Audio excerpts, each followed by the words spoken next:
आज अहमद खुशी खुशी स्कूल जा रहा था।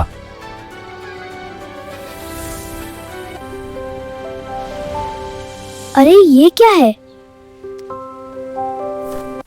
ये तो पीसों से भरा हुआ बटुआ है।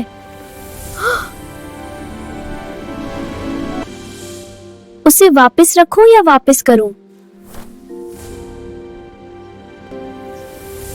नहीं, मैं इसे वापस करूंगा।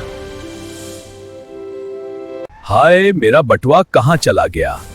मैं क्या करूं अब?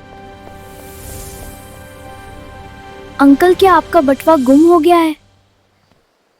अरे बेटा, यही मेरा बटुआ है, तुमने मुझे बचा लिया।